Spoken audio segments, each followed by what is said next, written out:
amazing cast, Gates McFadden, Beverly Crusher,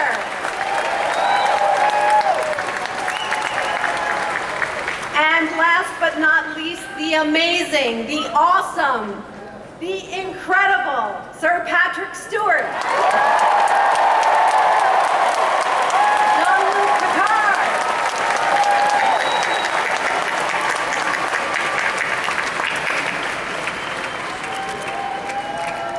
Wow, that was exciting.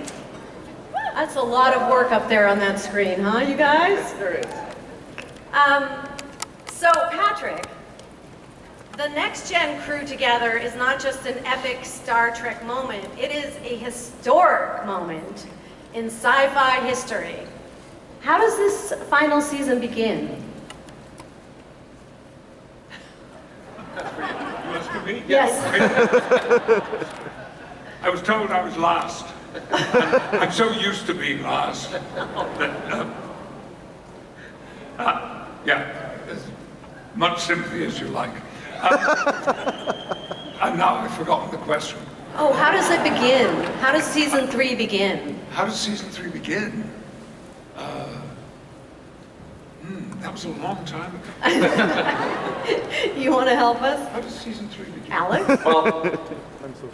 Let me start a little earlier than that. So when we first started, of course the first instinct is to bring back the entire crew of the Next Generation if you're going to do a Picard show. And Patrick was amazing because he said to us, I want to do this show, but what I don't want to do is repeat old things. And if we're going to get to the crew, then we have to earn it.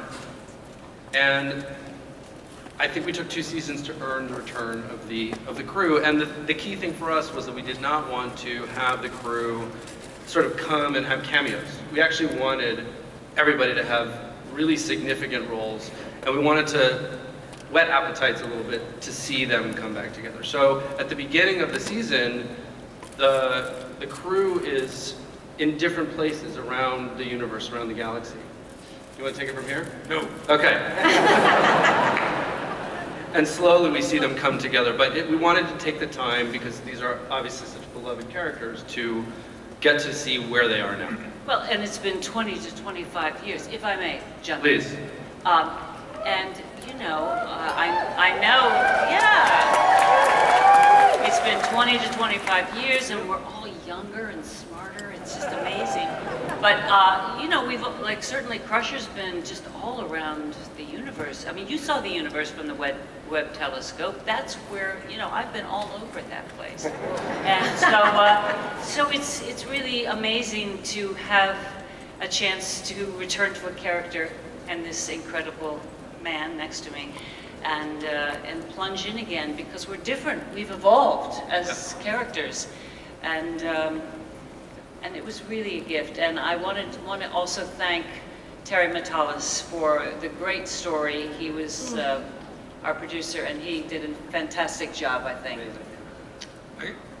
I want to pick up one thing which Alex said to me before we began shooting season 3, which was when I was expressing my concern about you know, how it would develop and grow. And he said, well, has nothing happened to you in the last 25 years? And I said, Lord, yes, so much. I mean, I don't feel like the same person that I was then. And he said, yes, that's what we want from Jean-Luc Picard. He's a different kind of man with a different outlook on life as a result of the experiences that he's had, not just in Next Generation, but since Next Generation. And those are some of the things, of course, that we're investigating.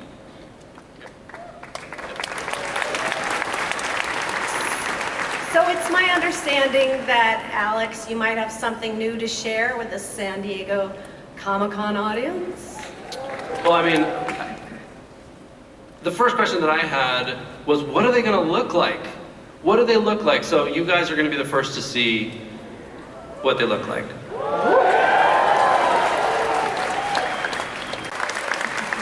Patrick, you've had the opportunity to play so many amazing characters, and I know each one of them, you know, kind of becomes a piece of you for the rest of your life. I think it's so miraculous that you have been able to revisit this awesome character in so many different ways. Has that been fulfilling to you? Well, I have to question your use of the word revisiting, because about 3 seasons into Next Generation, forgive me, I'm a little bit hoarse,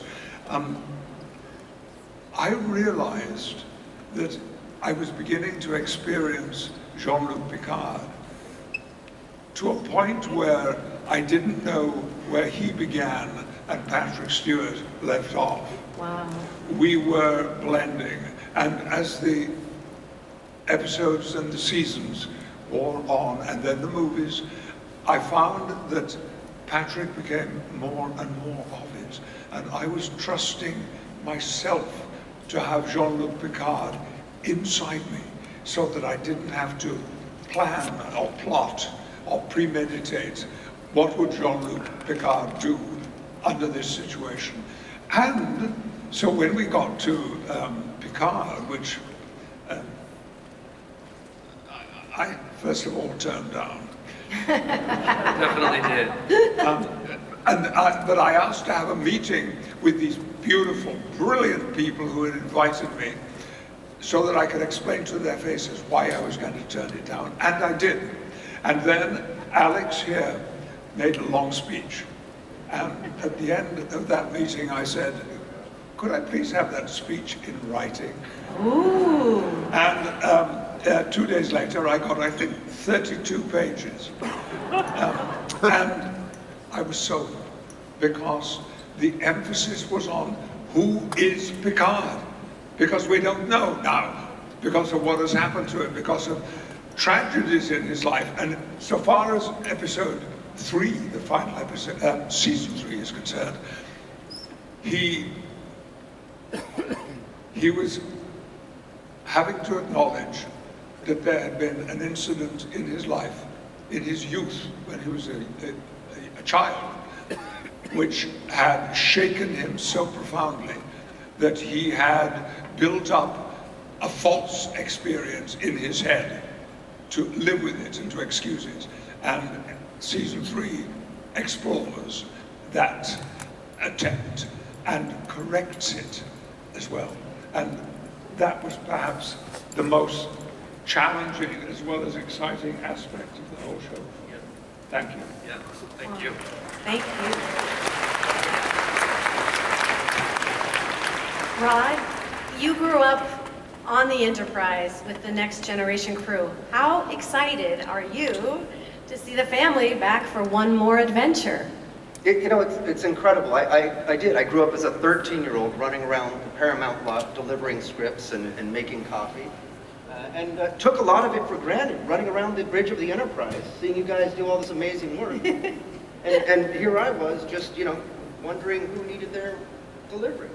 But over the years, the summers that I worked there, and being a true, genuine fan of the Next Generation, I remember my father would bring home the VHS tapes, and I would watch them at home. So I'm a genuine fan of Next Gen, and to have Picard out there, and to have you, Patrick, in the first 2 seasons, and of course, bringing back the cast, is going to be mind-blowing. I'm very excited for it. That's awesome. I know from directing the show that the behind-the-scenes crew is so amazing. The costumes, the makeup, the special effects, the visual effects. Isn't it a joy to see what they come up with? It's amazing. And congratulations on all the Emmy nominations. Amazing. I had so much fun directing Seven and Raffi, and I see that they are returning. And Seven is in Starfleet uniform. Can you give any clue as to where their characters are this season? Seven has found herself a first officer on her ship, but as we know, Seven's a Fenris Ranger and has a very particular view on how things should go in the universe. And so a lot of Seven's exploration is about her identity versus the identity of Starfleet and where she fits in. Patrick, working with you was such an inspiration to have such an amazing career and to be so generous and to have such passion about your work still, and so good and kind to the young actors and the crew. How do you keep that passion alive? I love my job. Yes, and it shows. I truly do. And when I was 12 years old, I fell in love with it then, because one of the things that I discovered was that the stage was in fact the safest place I had ever been. And that feeling of confidence and assurance and safety has never left me. And as time has gone by, I have found that I have been able to take more risks. And this was a risk for all of us. And, but we embraced it boldly and passionately and with belief, and that is what made all the difference. Yeah, I mean, in some ways, the biggest risk for us was that we would have obviously let the fans down, but also let Patrick down. I think that was the thing that scared us the most, was we knew that returning to the part was going to require a lot of convincing, and that if we convinced him to do it, and then he didn't feel that he was getting to explore the psychology of the character in a new way, then it would have been an experience that he would have regretted. And I think we all, right from the beginning, you know, Michael Chabon and Kirsten Beyer and Akiva and myself and now Terry Matalas, everybody, all the writers, everybody took that seriously, very, very seriously every day. And all those names that Alex has just mentioned, let's hear a round for them.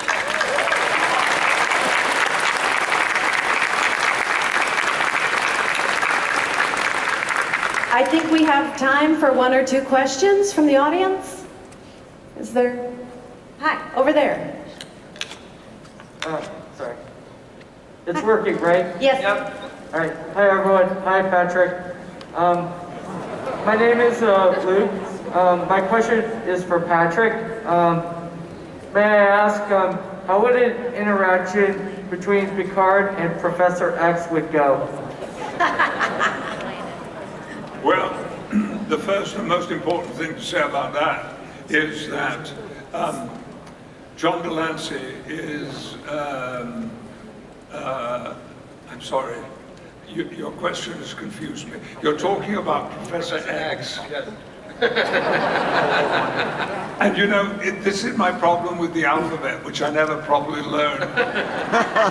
Q and X mean approximately the same thing to me. My apologies. I left school at 15. What else do you expect? And I've been learning lines ever since.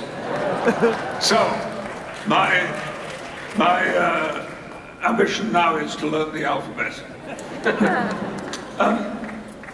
Well, you see, the same thing happened with Professor X that happened with Picard, that the blending of the professor and Patrick, except that I left school at 15 and he did a little bit more, was that I could be confident that what I was doing was Professor X, with elements of Patrick Stewart as part of it. But I was always happy to sacrifice Patrick Stewart to Jean-Luc Picard or to Charles Xavier.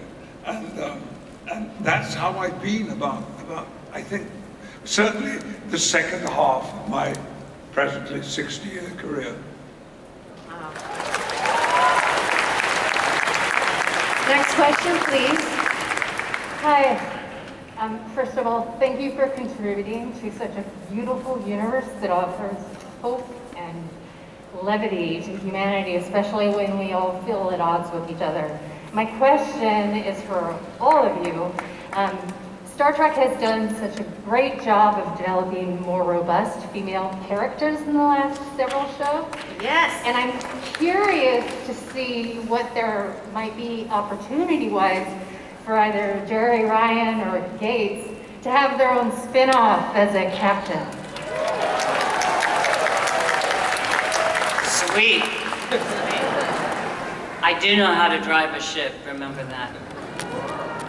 I don't know, but I will say that this script for season 3 of Picard, I think it's the best stuff my character has ever had on a Star Trek show, season. So I was thrilled about it, and I think, I hope that the fans will be thrilled too. There's a lot of unexpected things that happen. There's a lot of unresolved issues between Picard and Crusher. And, you know, you'll see, even with the ensemble, there's some of us who, our characters haven't seen each other for years, and other ones that they've been in contact all the time. So you really do feel that life has moved forward, and that we're engaged in trying to imagine a future that we all will have courage enough to live, you know, and go forward to right now.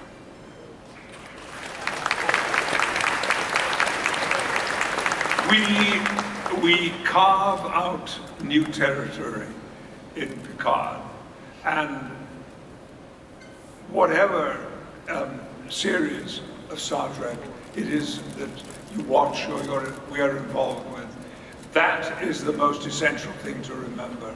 We are breaking boundaries all the time and reflecting life as it might possibly be. And I think that's something that is an admirable thing for any TV show to do.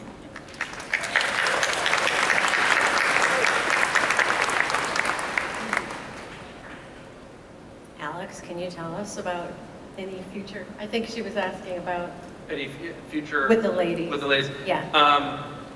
First of all, I'll say anything's possible, and I'll say that without revealing too much, you can certainly expect to see more Star Trek shows with female leads.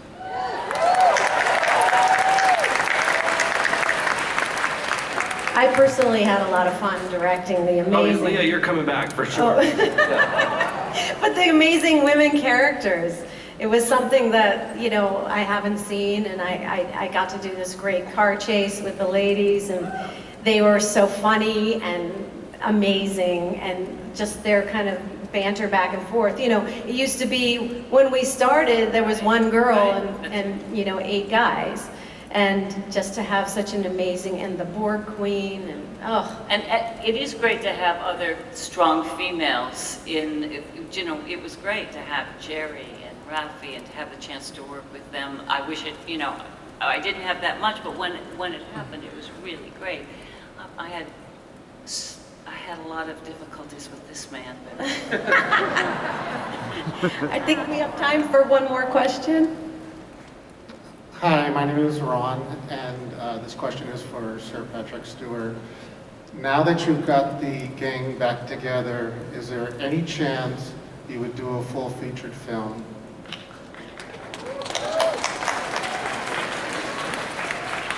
Yes, the answer to that, bluntly. I think that would be a very interesting and exciting and worthwhile thing to achieve.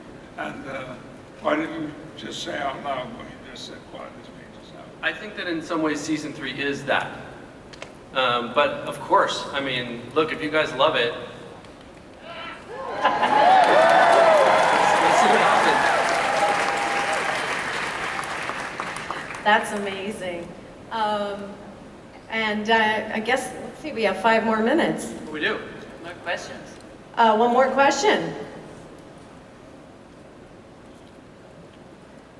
My question is for Sir Patrick as well. Obviously you're Professor X, obviously you're Jean-Luc Picard, but like in Days of Future Past, we did get to see a younger version of you. Who would you like to see play younger Picard?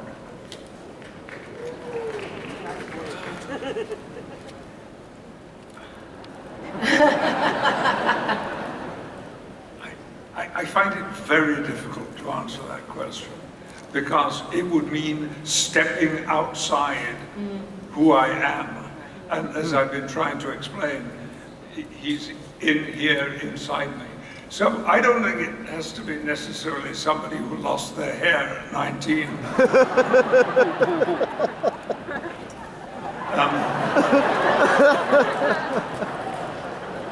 But someone with the feelings and the spirit, particularly when he watches Picard, and especially season 3, because that's where some of the surprises and shocks occur, and they really are shocks. So whoever he is, I wish him well. And can I just say, because this may be my last opportunity, thank you to Comic-Con, because over the years, they have supported so many things that I've been involved in.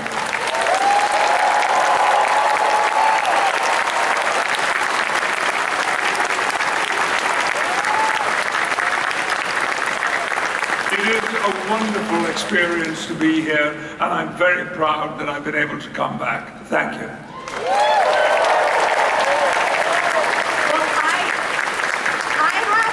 Question, and I think a lot of people have this question on their mind. Patrick, do you get to sit in the captain's chair this third and final season? The captain's chair, the identical chair on the identical ship. Any chair? I don't think I do I? I mean, there's more than one Enterprise, and that makes it a little complicated. But we do return to the original Enterprise for a while, and I had completely forgotten that in those days we had carpet on the floor. So that's the kind of advancement that has been made. Well, this has been very, very exciting, and I want to thank the cast and crew and executive producers of Picard for joining us today. Seasons 1 and 2 are currently available to stream on Paramount Plus, and we can't wait to see season 3! More Trek is on the way with Star Trek Lower Decks. Panel up next!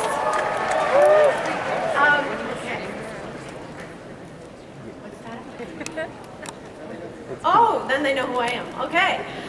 Who's excited for the new season of Star Trek Lower Decks? Joining executive producers Alex and Rod on stage and here to talk about what the crew of the USS Cerritos are up to on season 3, please welcome Alex and Rod. They're already on stage. Executive producer, showrunner, and creator Mike McMahan. Our stellar, amazing voice cast, Dawnn Lewis, Captain Carol Freeman, Noël Wells, Anson Davina Tendi, Jack Quaid, Ensign Brad,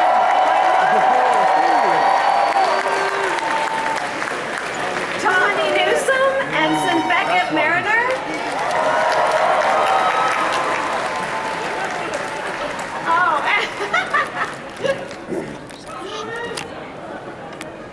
it's okay. It's okay. Check. Hi. Hey there. Yeah, I had to bring Rutherford. I had to bring Eugene Cordero. He really wished he could be here, but the boy stays booked and busy, you know? Oh, yeah. So, Mike, how does it feel to be back bringing Lower Decks to Hall H and these amazing fans? Wait, can you guys hear me? All right.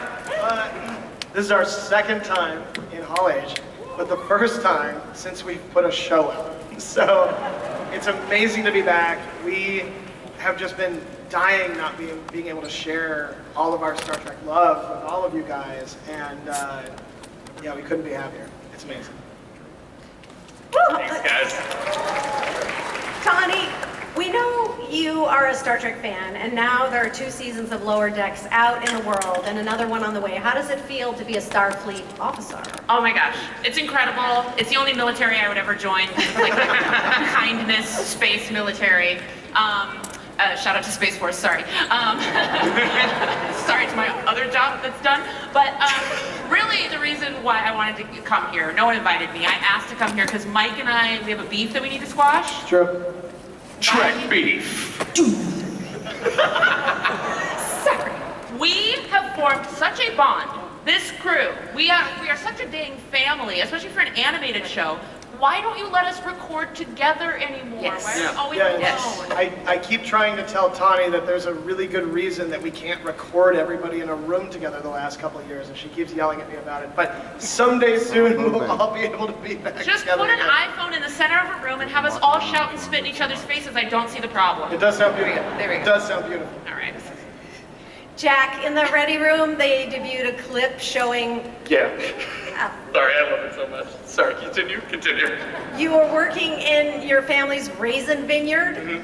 How did you react when you first read that script, and how does it feel? It still feels amazing. That I just love that clip so much. I love that, when we see Earth, we're used to seeing, Chateau Picard, wine vineyards. I love that Boimler works on a raisin vineyard.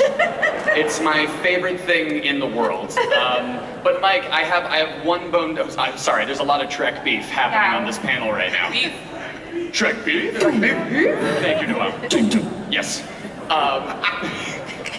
There was a thing, I get it, you're supposed to maybe, you see like a silhouette of someone, you're like, oh, is it Picard? And then it's Boimler, I get it, you don't want to blow the surprise, but in the script, there was a scene where, a moment where the camera would, pan over the vineyard, and then there was a sign that said, Boimler Valley Raisins. It was my favorite thing I've ever seen in my life, and now I demand that Star Trek needs to make a Boimler Valley Raisins in the style of Sun-Maid. I need that to happen. Yeah, Boimler in that exact. I need it. I like that you guys hold your beefs for Hall H. Oh yeah. This felt like the time. Air it in front of You guys 7,000 all have my email address if you feel like expressing this stuff at any time, truly of the year. I communicate exclusively through Hall H.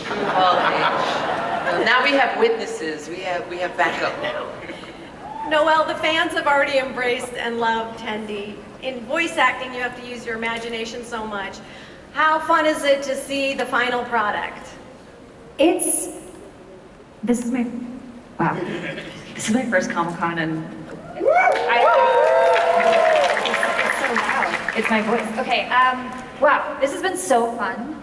It is kind of interesting when you read the scripts, and you know what's going on, and you have to because it's your character, and I put a lot of me in her and the heart, and then actually getting to watch the animation. Not only is it being brought to life, and you see it as the character, which she's completely herself, but then there are all these other layers to what Mike and the animators do that weren't in the script that I had no idea would ever be included in the animation, and so it's like doing it all over again, or watching it for the first time, literally watching it for the first time, but getting this whole other experience. And so it's really fun to be a part of something that has so much artistry. I'm just a voice on a level, and then to get to see what gets created around it, it's just an honor. And I have some beef for you, Mike. No! I'm just kidding, I don't have any. More beef! Dawnn, do you have any beef? No, don't ask Dawnn if she has beef. I know she's going to have beef. But wait, before we get to Dawnn, Noël, you give us such amazing performance for Tendi that the artists are working up to what you're giving. That is very nice. Yeah, that is cool. That is the cool part about animation, right? That's why you can't have beef with me. That's why I can't. It's a really loving relationship. Dawnn, yes. We know that you have been, like me, a long-term Star Trek fan. Yes. And what did it feel like when you got the call that you were going to be the captain of a Starfleet ship? Okay, I and my three brothers have been watching Star Trek since the very, very first incarnation. We loved it. We learned all the lines, all the symbols, all the everything. So when you grow up, I've always wanted to be some kind of alien warrior, whatever person. So when I got the call to audition for the show, we were not told that it was Star Trek. We were all given the names of animals, like I was Captain McDuck or Captain whatever. And so you go in and you audition and you give your best. You know, I did my best imitation of Captain Sisko and Captain Kirk. That's what I did. And So when they called me and said, you booked the job, I was like, oh yeah, great, I booked another gig. And then they said what it was. I said, I'm sorry, say what? I am a part of the Star Trek franchise. You know how you scream and nothing comes out of your mouth? Like, ah! So I called my brothers and they were like, get out of town, you are lying. I was like, no, this is what I'm doing. And then over the years, you are sometimes fortunate to meet those who inspire you, who change your life. And when I was watching that first incarnation of Star Trek, the person who inspired me and changed my life was Nichelle Nichols. To see this amazingly beautiful, gifted, smart, could handle herself, woman of color in outer space, doing her best to be excellent and everybody respecting her for it. When I grew up and got to actually meet her, I literally cried and couldn't speak. We have since become friends. And Nichelle has a lot of friends who are Leos. She herself is not a Leo, so she would have Leo parties every year at her house. So we would go and we would party, and George Takei would be there, and Walter Koenig would be there, and I had crushes on both of them when I was little. So the first thing I thought of after calling my brothers was to call Nichelle and said, you will not believe what, I'm getting emotional now, you will not believe what just happened to me. And thank you for shining that light in my life on this space of a universe that is possible, where people work side by side, different cultures, different races, different creatures and creations, and they are excellent and amazing. And she was excellent and amazing for me, and now I get to be in this world as a...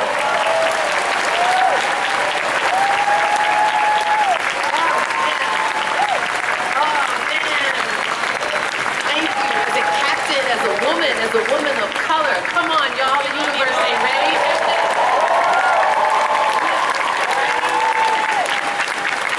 Oh, give me your shirt. I got beef with Mike. Thank you, sweetie. Thank you. Oh. Thank you, Alex. Thank you, Mr. Roddenberry. Thank you for creating this amazing world that we get to be a part of. Thank you. I have one question, and it's for Mike, actually. Is this beef?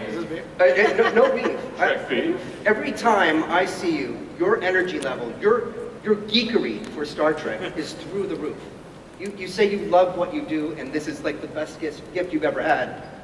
When are you going to be a character on this? Wow. I think a character after you would be spectacular. I don't know. I like to put incredibly talented actors into stuff, and then I don't like me to show up being like, hey, I'm ruining it. But I don't know, that sounded good. That sounded good. Hey, I'm here, I'm Admiral ruining it. But I did sneak myself into the background of a Lower Decks episode as a Vulcan, so I'm in there.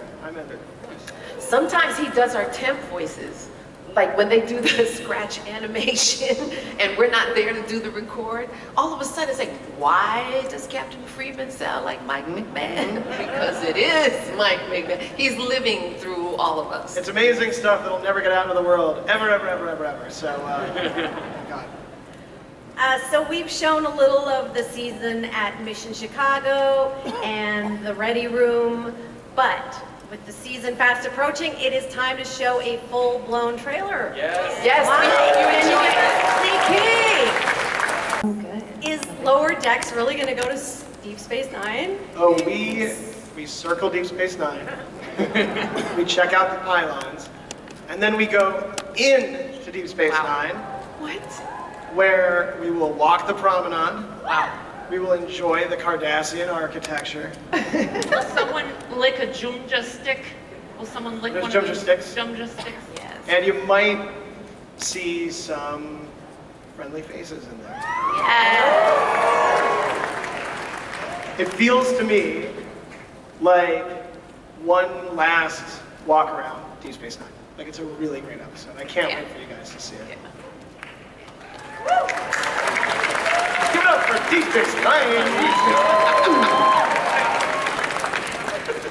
Alex, Lower Decks is so different from the other Star Trek series, but still adheres to prime timeline continuity. Oi, how You and the other showrunners work together to maintain that continuity between both the past series and the new shows. It's the space-time continuum.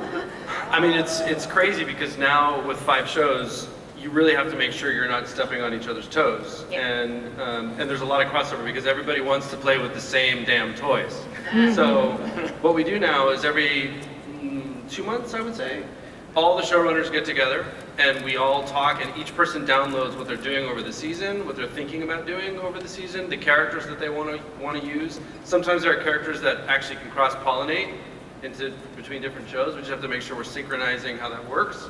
So there's a lot of communication in the universe built, which has been great, and it gives all the showrunners a chance to get a sense of how the other showrunners are thinking, which is really exciting. Yeah, but I mean, it most spoils things when everybody's shows for us. Say it again? I don't get to watch any of the shows. I know everything that happens on the shows. I don't get to watch Star Trek anymore. I know. My instinct is always to give you everything because I just want to see what you're going to do with it. Rod, what's it like producing a Star Trek comedy? And also thank you for the Star Trek comedy. You know, initially I was uncertain how Star Trek comedy would really work out. And I mean, a great tribute to you, Mike, and the entire cast here. Lower Decks is phenomenal. And the amount of references that you have in there, anyone can watch it. You can be new to Star Trek, or you could be probably like a lot of you, love Star Trek. And I don't even get all the references. But it is so intricate, it is so much fun. I don't want to say I was proven wrong, but on some level I was proven wrong. You know, and Star Trek really hadn't done that before. And thanks to you guys, it's doing it, and it's nailing it. Thank you. So, great job. Thank you. Can we talk about the season 2 finale and how it sets up where we find our beloved Lower Deckers on season 3? Jack, Tawny, you want to walk us through it? Yeah. We had a classic Trek cliffhanger at the end of last season. We had a really great moment with all of us, being a family. We did this amazing thing, and then Captain Carol Freeman gets hauled away in handcuffs. It's awful. Blink Popo got me. Yeah, it's rough. It's rough. But we start season 3 like full tilt, looking for her, trying to fix it, trying to set it right, and I love the scrappiness. I love episode 1 of season 3 because our Lower Deckers are just like, we gotta save the captain. It just feels like this epic adventure. It feels like a movie. I love all their Earth outfits so much. Earth outfits are banging, y'all. I got a cropped Wilson's leather jacket like Picard in Insurrection. I got a vest, y'all. A vest. A real Jake Sisko looking vest. Tendy's in a sensible like Linda Hamilton and T2 type tucked in t-shirt situation. What's Rutherford wearing? It's an asymmetrical sweater. It's an asymmetrical purple outfit. Absolutely. It's so good. Jack, what is the thing that surprised you most about your character's evolution these past 3 seasons? Oh man, I love playing Boimler so much. He's truly one of my favorite characters I've ever gotten to inhabit in any way. I love how confident that he's gotten. It's been so cool. I love that he started out very by the book, very rules focused, and slowly but surely he's still the same old Boimler, but he's getting more and more confident, and he's getting bolder. And I'm dare I say, proud of him. I'm very proud of Boimler. So thank you, Mike. Thank you for taking him on a really I'm cool proud of journey. Boimler too, man. We're all proud of Boimler. He's got a vest. Yeah. I'm so proud of him. It's the proudest I've been of a cartoon. Me too. Do you guys have special warm-ups? I've done some voice acting for animation, and my voice always gets stripped out. It's like so much screaming.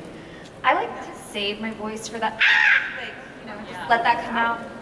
Like any voice record, there's a bunch of those, so. I get tired. I get tired sometimes because for some reason Captain Freeman is always so high strung. I said, can I whisper something? No, louder, faster, angrier.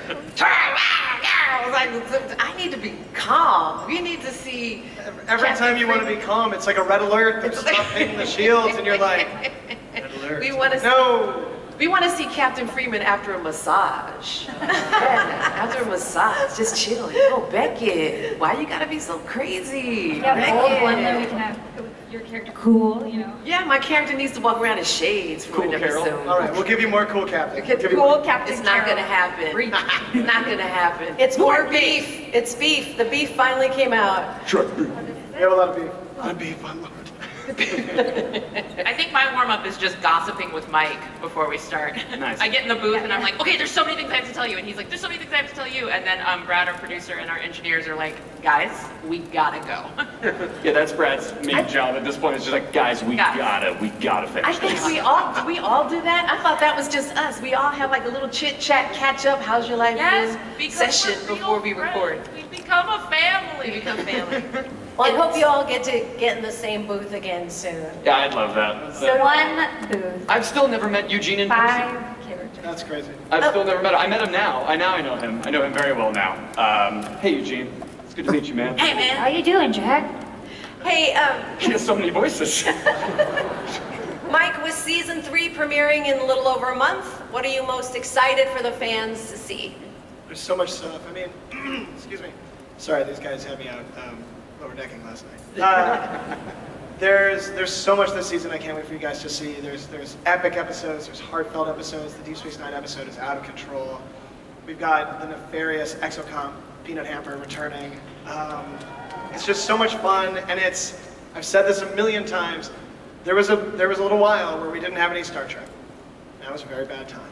And now we have lots and lots of Star Trek all the time. And on the 25th, on August 25th, when Lower Decks returns, you're going to have 10 new times to be in that world again, to be in the Alpha Quadrant with Starfleet officers, and it's just such a joy to share it with you guys. I think we have time for a question. Is there a question? Hell yeah. This question kind of covers the entire Star Trek universe, but I was wondering if you're ever going to enlist some coneheads in the future. Some Star Trek conehead. Good and specific. I like Yeah, it. that's above my pay grade. Alex? Alex, you want some coneheads? I mean, who owns the licensing rights on the Coneheads? Like, that's the answer to the question. I think that's Lauren Like, Michaels. why wouldn't we want to put the Coneheads there? It really Especially honors on the Lower Decks. vision of Starfleet. Yeah. I'll say this, I'll find a way. I'll get the Coneheads in there. I'll do it. I can do it. Hi, what's your name? Hey, my name's Rick. Hi, You got all Hello, the fans? guys. Wow, Rick. So I've got a question for all of you all. So you referred to a Gorn wedding in an episode, and lately we've met the Gorn, which raises a lot of questions. Are these the same Gorn that we see in Strange New Worlds? And if so, what was that reception like? All right, let me tell you something about Gorn weddings, everybody. Now, Strange New Worlds, there's a couple centuries difference, and you go to where Gorn live. There's not every planet has to be this monoculture. All right, just like Devon Attendi is an Orion, not all Orions are controlling people with their pheromones. You've also got Orions joining Starfleet. Maybe not all Gorn are going to be treated like this extremely scary thing that bursts out of you, and sometimes they fall in love and get married. Yeah. And it's beautiful. Yeah. It's beautiful. Please don't stereotype the Gorn. Just because they're terrifying.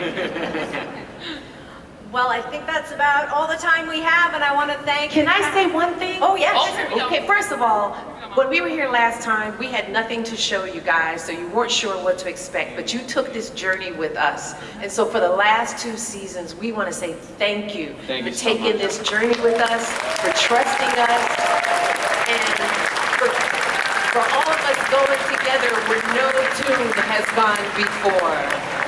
Except for one. Except for Prodigy in the original animated series. There you go, there you go, there you go. And Thank you, everybody. Real quick, just because we're in Hall H, can we do a Lower Decks chant? You guys want to chant Lower Decks? Okay. Okay, we're gonna start it Tawny. small and build it tall. Here we go. Lower decks, lower decks, Lower decks. Lower Decks! Lower decks. Lower decks. Lower decks. Lower decks. Lower decks. Lower decks. Lower decks. Thank you, thank you, thank you. Thank you. Thank you, guys. Thanks, everybody. Thank you.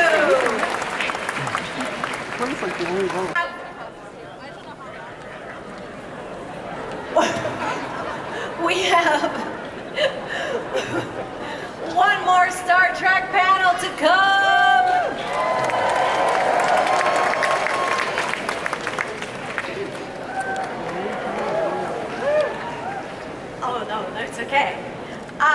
For our final panel today, we have our newest addition to the Star Trek universe, a show that has taken fans on an extraordinary journey, tackling new frontiers and bringing back some of the franchise's most iconic characters. Trek fans, you know what I'm talking about. Have you watched Star Trek Strange New Worlds yet? Well, for the few of you who haven't, let's take a look at what you have been missing for a while. But, okay, so we've got Alex and Rod, and now we'll have executive producer and co-showrunner Henry Alonso Myers.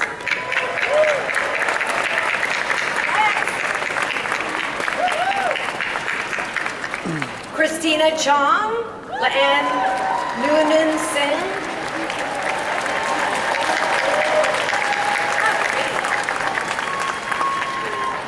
The latest addition to our cast, Paul Wesley, James T. Kirk.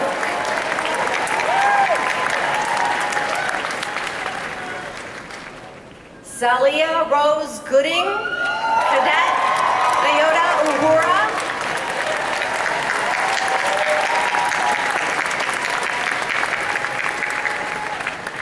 Ethan Peck, Science Officer Spock.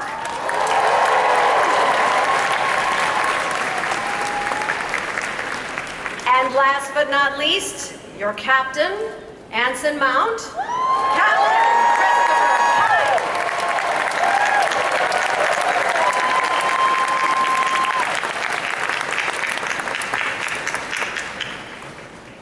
Wow. Hey, you gonna announce us? Hey, what's going on? Can we hang out for a bit? Yeah, did you get a chair for us or what? You guys just had your lower decks panel. This is Strange New Worlds now? No, yeah, we're supposed to be out here, somebody told us. Yeah, I mean, you guys have been hanging out every panel. Can we hang out? Yeah, Alex and Rod got to stay. Why can't we stay? I think I know what this is about. I think this is about the crossover episode. What?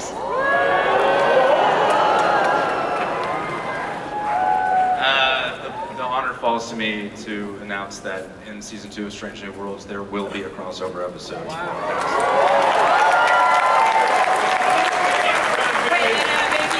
gonna show up and stress them out. Yeah. Wait, so you guys are in live action form? Yeah, just like you see us now, baby. Very similar to this, except with purple hair and more red on me. Yeah. Wait, are you make it an extremely buff, two-dimensional version of me. Yeah. I am there for that. This is so amazing. Well, it's been fantastic to see you both. This is our time. Oh, yeah. Great. Celia, you bouncing us right now? Yeah, I think she's bouncing bouncing us now. Bouncing out right now. Okay, Yeah. well, you know what? bouncing us. Yes, I will accept that from you because you are a legend and a queen, so thank you. Thank you. Okay. Okay, goodbye. We'll see you guys in outer space. Yeah. Bye. In Henry, Alex, how did this all come about? How did this come about? Henry, you want to take that address to me? Wow. Well, all of us are huge Lower Decks fan on the writing staff of Strange New Worlds, and one of our writers, David Reed, also works on The Boys, and was just chatting with Jack, and was like, "Hey, wouldn't it be funny if we did a crossover?" And he was like, "Yeah, that would be great." And we were in the room and just started talking about it, and then we were like, "What if we could get, more than one person from Lower Decks on our show?" So we started, the crazy thing is that we had this whole discussion about it, and then I got a call from Alex, completely separate, wasn't a part of this at all. He says, "Hey, I think you guys should think about doing a crossover with Lower Decks." And I was like, "I've got some good news for you." So, I mean, then it just sort of wrote itself. That's amazing. I cannot wait to see this. Anson, with season 1 of Strange New Worlds complete and out in the world, what has the fan reaction been to season 1? What do you guys think? I don't know. It's been. I mean, you learn not to have expectations in this line of work, but I did feel that we had something, but I did not expect this level of appreciation, and we appreciate that. So thank you for being here. And if I can say, you guys had something, season 2 of Discovery. When you came on as Captain Pike in that, the fans lost their mind. And there was so much chatter out there. We were talking about it.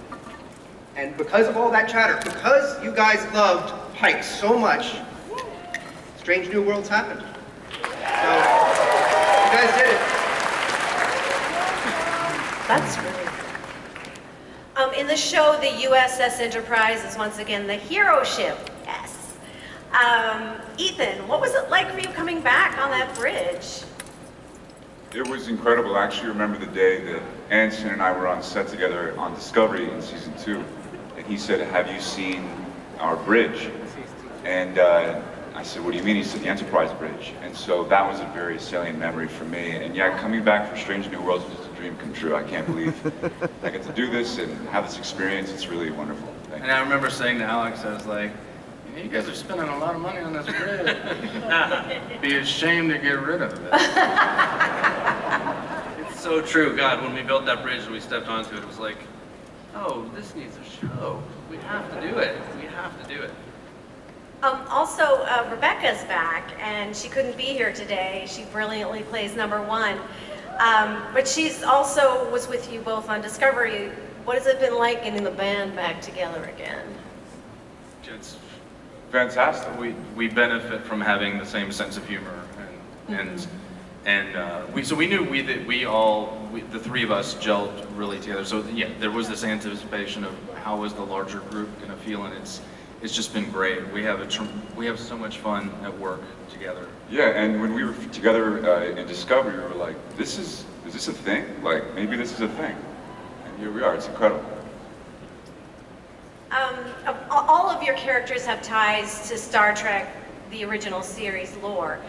Celia, what has it been like stepping into the role made famous by Nichelle Nichols? Did you get to watch her in the original Star Trek? Yes.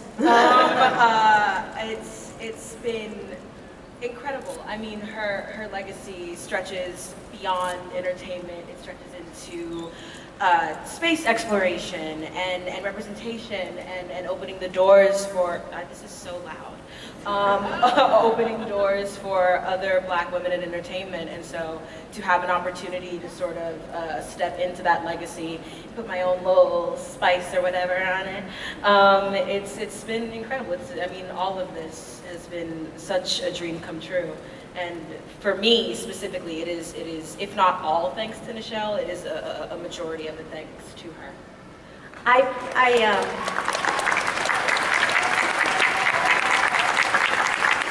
particularly loved your singing. Thank you. I hope you have more singing to do. Oh, there's Uhura is very much like myself, a very musical person. Poor Ethan shares a trailer wall with me, so he hears me singing, almost every single morning without fail. And so It's like I'm in a musical. And so I'm sure we're gonna get more of musical Uhura if I have anything to say about it. I hope so. That's amazing. Thank you. Wait a second, I've lost my questions, and they are coming back. Just talk amongst yourselves, all right, for a second. How y'all doing?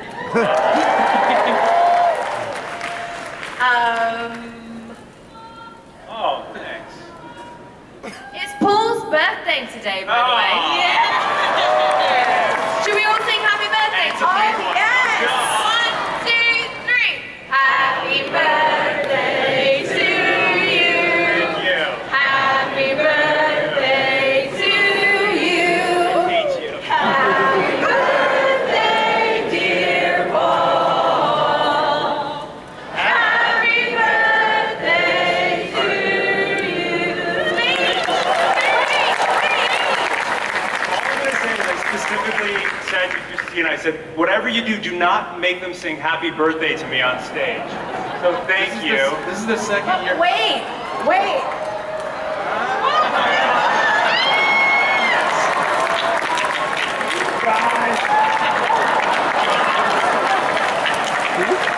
I mean, We need a picture, you This is a big birthday for me, guys. And so this is so special. Thank you so much. I'm touched. I look like the color of your dress. My face is completely red. Thank you, guys. Is this edible? I think so. This is the second year in a row we've done this to Paul. Last year was on set. It's true. Last year was on set. So that's incredible, right in front of you, huh? That's really beautiful. Christina. Yes, hello.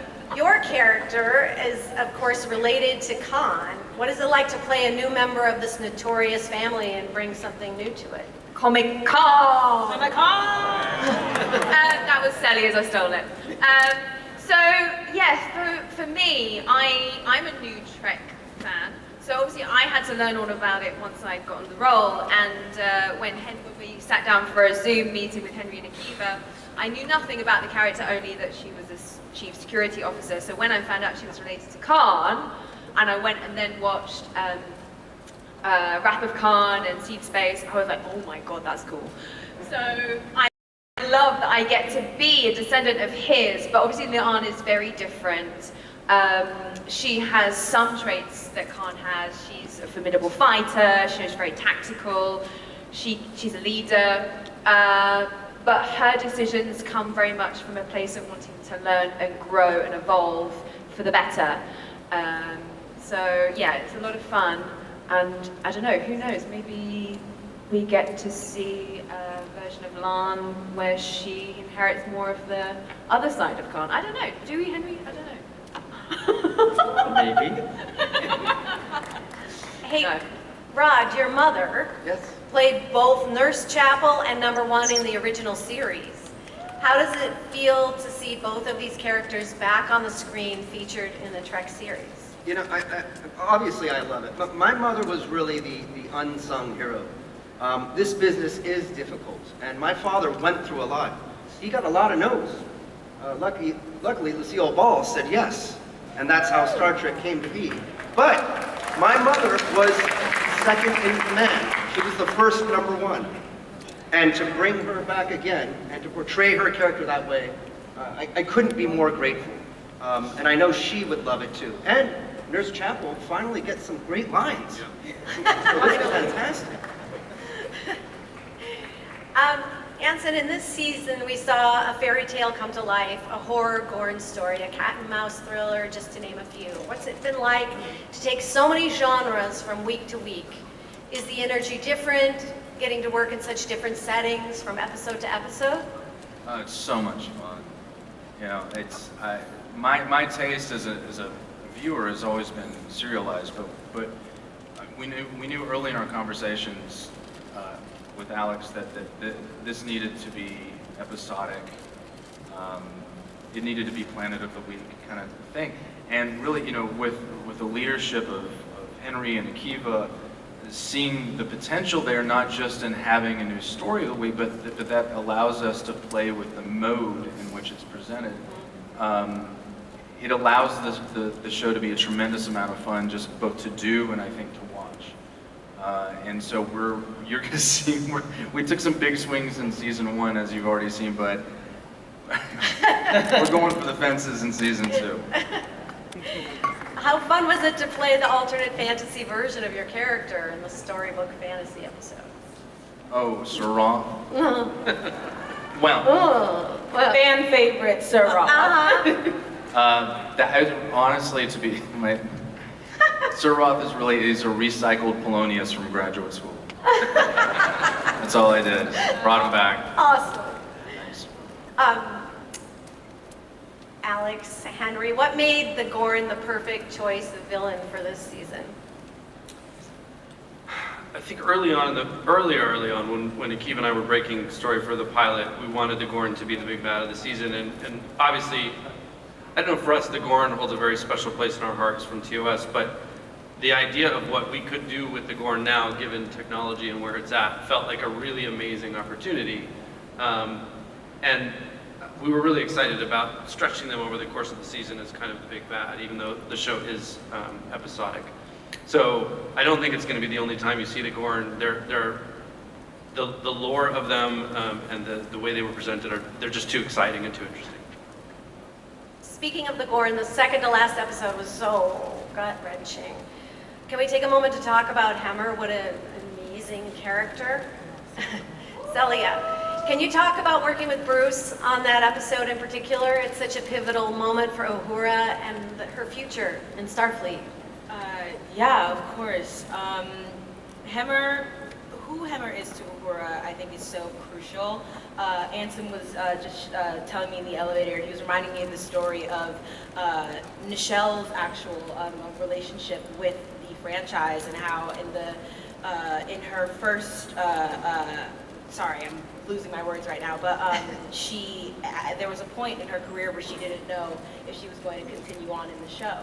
And she was at an NAACP dinner, Anson shared that with me, and Dr. King shared with her that the representation that she provided was essential for the liberation and the humanization of Black people at the time. And so to have that parallel of like Dr. King saying to Nichelle, you have to stay here and find a family here and continue to be the change you want to see in the world, for Hemmer to then say to Uhura, this is your family the moment you allow it to be. Open yourself and let these people love you the way you deserve to be loved. And to then lose him after that is heartbreaking, but Hemmer is and will always be such an incredible person, an incredible mentor and friend, and honestly father figure to Uhura. And me, Celia, loves Bruce very much, and it broke my heart when I read that script and realized that this was going to be the way it was. But knowing what's coming up, I am excited to watch Uhura's memory of Hemmer influence her decision making and be a huge reason as to why she ends up staying. Wow.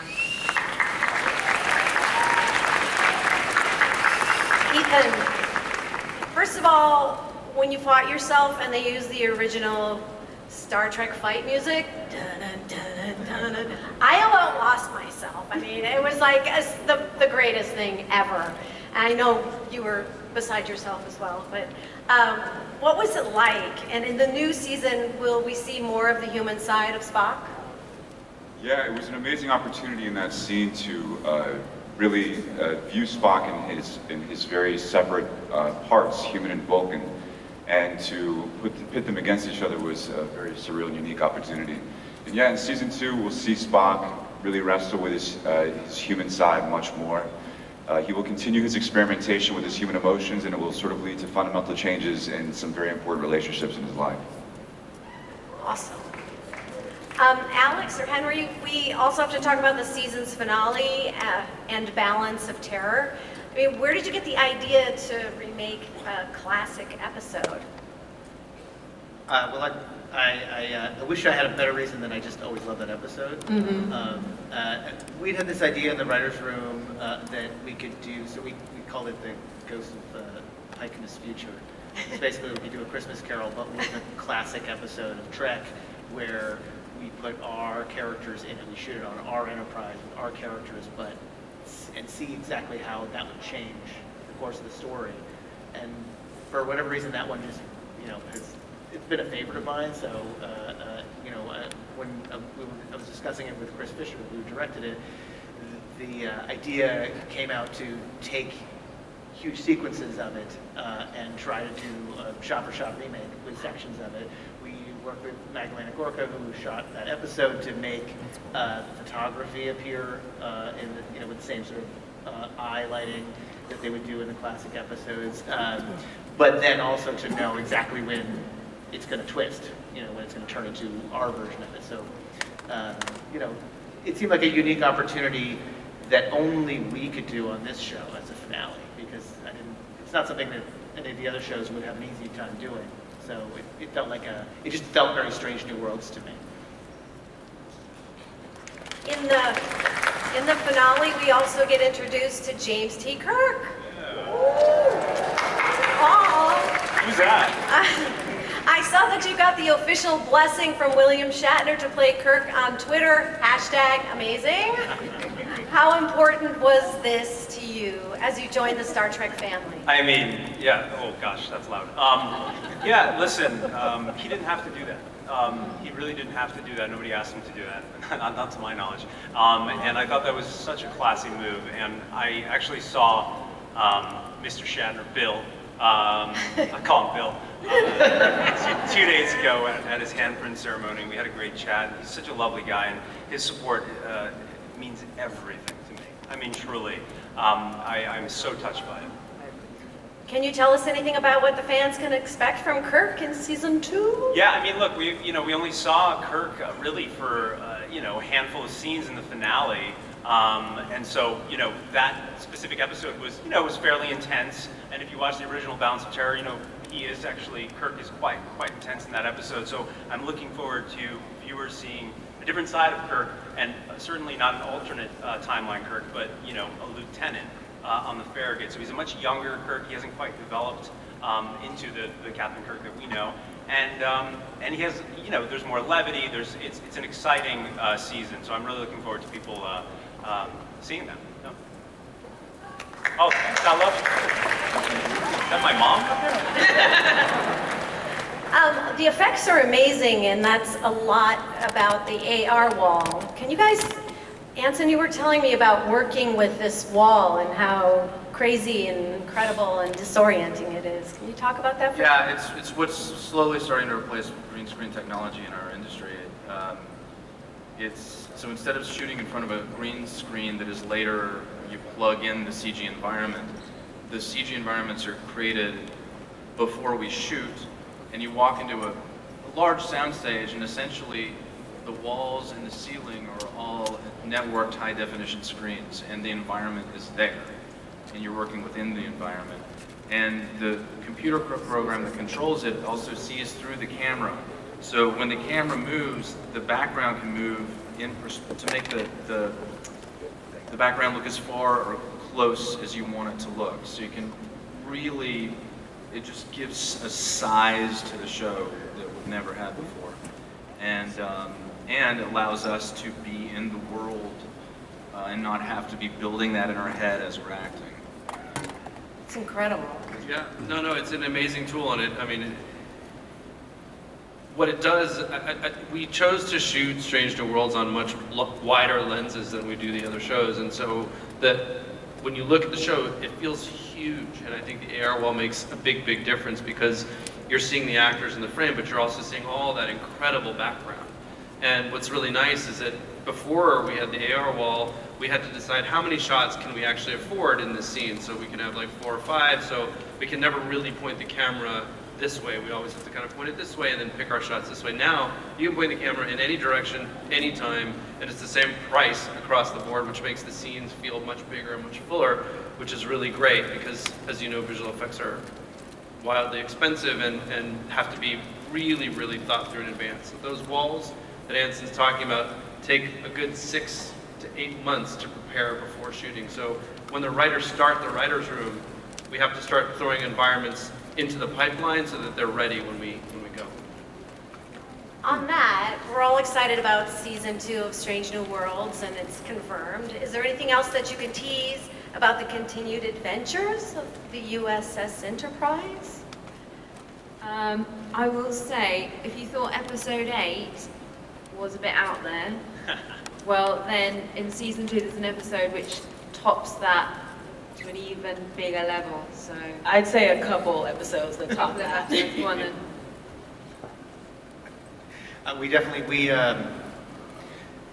I've said this before, but we do some things that Star Trek has never done before, and I am incredibly proud of it.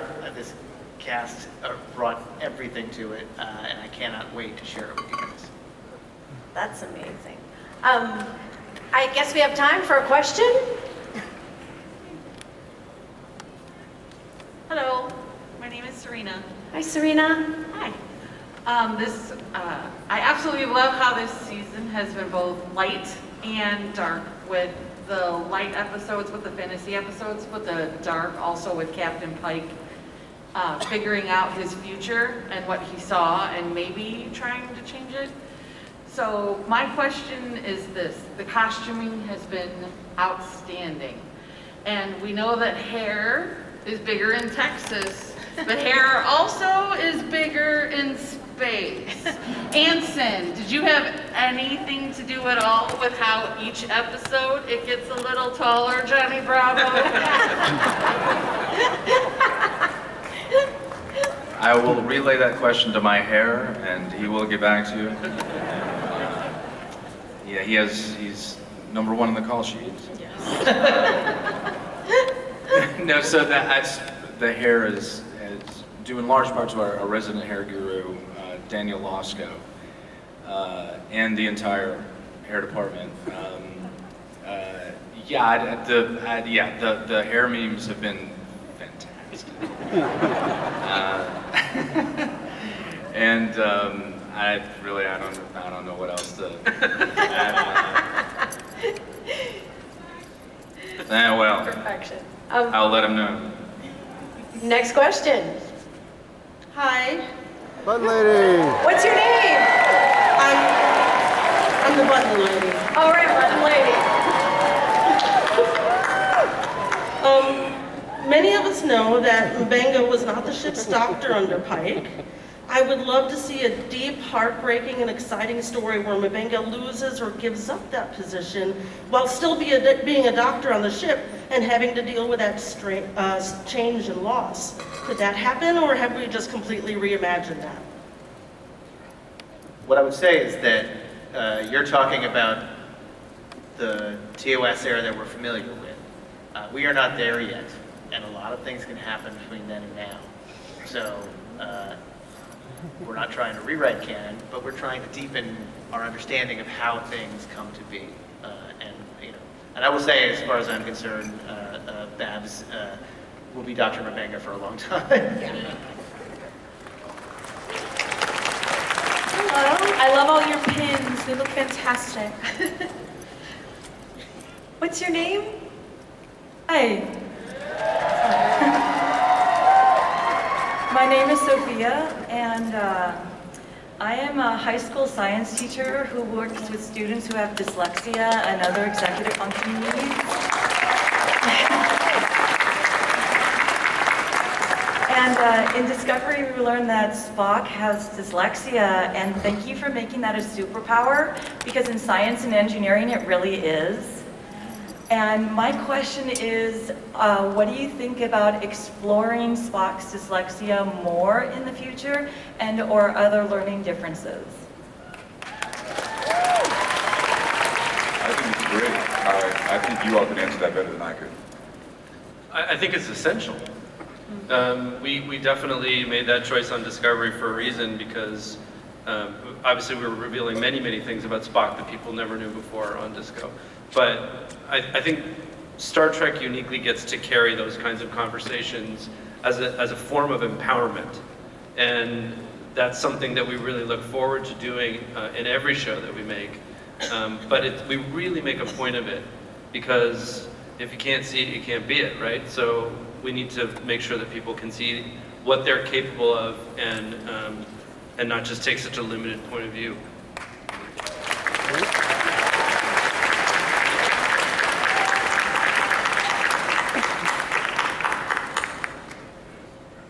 Thank you.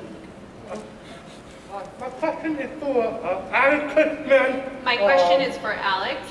So you always have one cast member who's legally blind. You have a cast member that's legally blind. And bring in a cast member who's actually deaf. How about you bring in the next thing, a cast member that's deaf?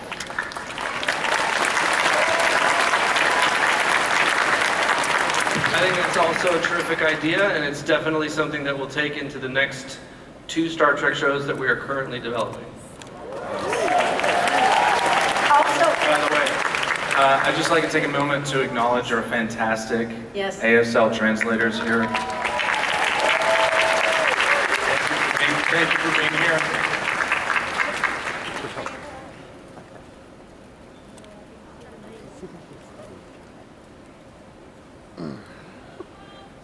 I guess is for Mr. Roddenberry. For smart guy. Sorry, I didn't think I'd get nervous when I got up here. Star Trek has always been such space eye candy. Have you considered those cool new pictures with the Webb telescope to put into the actual shows? Wow, yeah. We have that incredible AR wall now. That resolution could actually handle it too. I think that's a great idea. We don't have to keep making space. We've got the imagery for it now. Yep. Thanks to that telescope.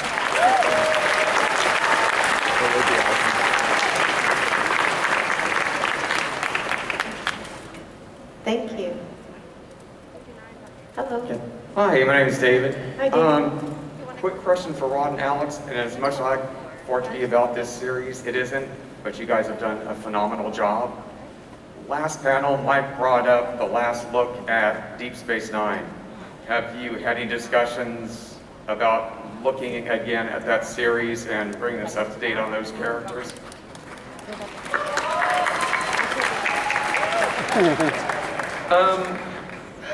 Trying to answer your question without revealing anything.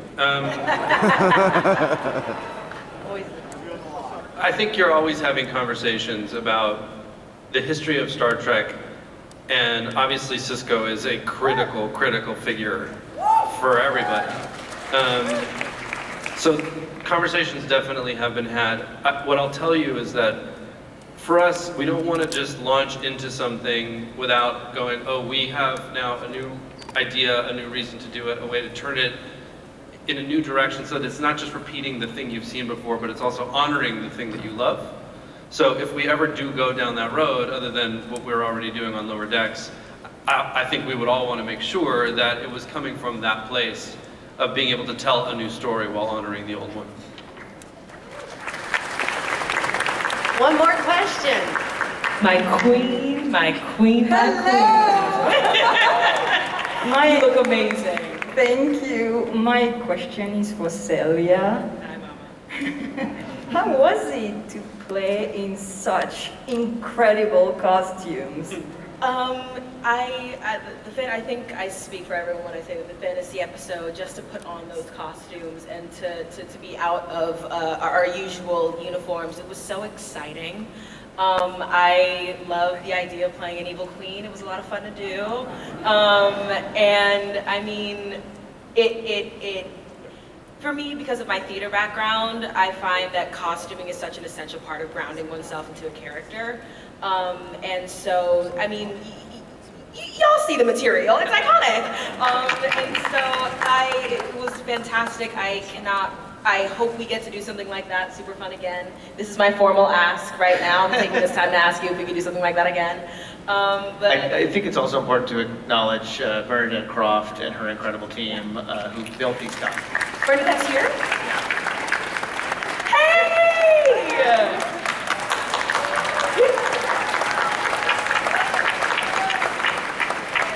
Well, I think we're, oh, Bernadette Croft, everybody. Fantastic head of costume. Well, I think that we are almost about out of time, and I just want to say what an honor it is to be here, because Star Trek represents the very best marriage of vision and imagination, messaging and storytelling, and at its core, Star Trek is about working together to build a better future, and we all need that. For over 55 years, the Star Trek franchise has championed diversity, inclusion, acceptance, and hope. All because of you, wonderful fans. Thank you so much.